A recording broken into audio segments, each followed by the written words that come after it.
published 12:24 EDT, the 11th of October 2017, updated 17:25 EDT, the 11th of October 2017. The Queen has asked Prince Charles to step in and lay her wreath at the cenotaph on Remembrance Sunday. This break in tradition will see Her Majesty observe the annual ceremony from the balcony instead. It will be the first time she will be present at the service without laying a floral tribute. Buckingham Palace has not given a reason for the change in protocol, but it is known the 91-year-old monarch has gradually started to share out royal duties with her eldest son as she gets older. Stepping down, the Queen has requested Prince Charles lay the floral wreath at the Remembrance Sunday service in November in her place above the Queen. In 2016 break-in tradition, it will be the first time the 91-year-old monarch has been present at the service but not taking part above the Queen attending the ceremony on November 13, 2016. Stepping up, Prince Charles will lay 2 wreaths at the ceremony at Sunday, November 12 above the Duchess of Cornwall with the Prince in November 2007 at the Queen's request. This will mean Charles will lay 2 tributes this year, his own and one on behalf of his mother.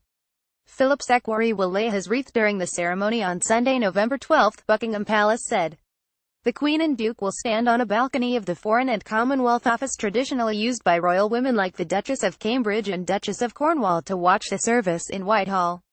A Buckingham Palace spokesman said the Queen wishes to be alongside the Duke of Edinburgh and he will be in the balcony. Prince Philip formally retired from royal engagements earlier this year at age 96. Queen Elizabeth is the oldest and longest-serving monarch following her coronation in 1953. Queen Elizabeth is the oldest and longest-serving monarch following her coronation in 1953, but it was reported in August she was planning on sharing more duties to her son Prince Charles. Pictured together, left and right, the Queen has only missed 6 cenotaph ceremonies during her reign on 4 occasions when she was on overseas visits to Ghana in 1961, Brazil in 1968, Kenya in 1983 and South Africa in 1999. She was not present during the 1959 and 1963 services as she was pregnant with her 2 youngest children.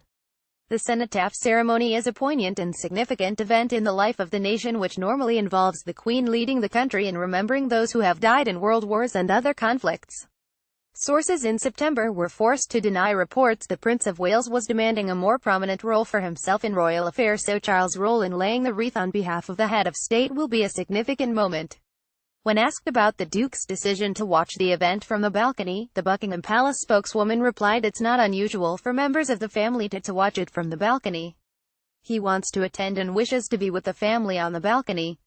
Charles has laid a wreath before on behalf of the Queen, in 1983 when she was out of the country, and when the monarch was in South Africa in 1999 she laid a wreath at the cenotaph in Durban. In August, the Mail on Sunday reported it had been claimed the Queen was set to abdicate and make Charles king in all but name in a secret palace plan for her retirement.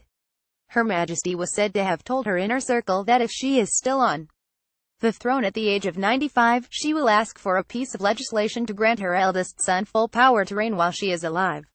Royal commentator Robert Jobson told the newspaper he has spoken to a number of high-ranking courtiers who say preparations for the transition of the crown are gaining pace. He claims palace communications staff have been ordered to be up to speed on the 1937 Regency Act, the bill which grants power to the heir apparent. The following month, senior palace sources were forced to categorically deny reports the Prince of Wales was demanding a more prominent role for himself in royal affairs.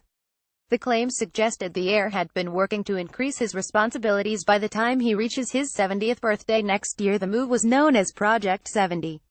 But an insider rubbished claims and called the so-called project a fantasy. Speaking last month, the source said this is not the case. There is no such project.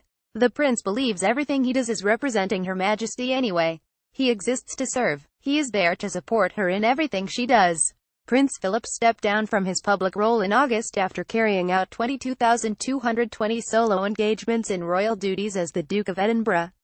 He undertook 637 foreign visits and gave 5,496 speeches since 1947. The prince is understood to have made the choice this year but was keen to clarify it was not related to his health, with the Duke of Edinburgh now taking a backseat. Speculation has continued to grow about the Queen. However, in August, it was reported the Queen was in her job for life. On the throne for more than 65 years, Elizabeth II has always made it publicly clear that abdication is not an option. On her 21st birthday, she made her now famous radio broadcast from Cape Town in South Africa in 1947 on her first official overseas visit, declaring, "My whole life, whether it be long or short, shall be devoted to your service and the service of our great imperial family to which we all belong." At the time, a palace source said with Philip stepping down from public duties, the Queen would be turn to younger members of Team Windsor, namely the Prince of Wales and the Duke of Cambridge, to support her in her role. This may explain why Prince Charles was asked to lay the wreath at this year's Remembrance Sunday service. The Queen rarely carries out overseas duties and, although she still holds investitures, a number are also carried out by Charles, William and the Princess Royal. Earlier this year, Buckingham Palace confirmed Her Majesty will continue to carry out a full program of official engagements with the support of members of the royal family. Philip, however, may pop up at public events from time to time. In 1992, the Queen dismissed any speculation that she would step down, insisting frankly it is a job for life. She was speaking about the death of her father, King George VI, for a BBC TV documentary, Elizabeth R., marking the 40th anniversary of her accession. "In a way, I didn't have an apprenticeship. My father died much too young and so it was all very sudden, taking on and making the best job you can," the Queen said. "It's a question of maturing into something that one's got used to doing, and accepting the fact that it's your fate, because I think continuity is very important. It is a job for life."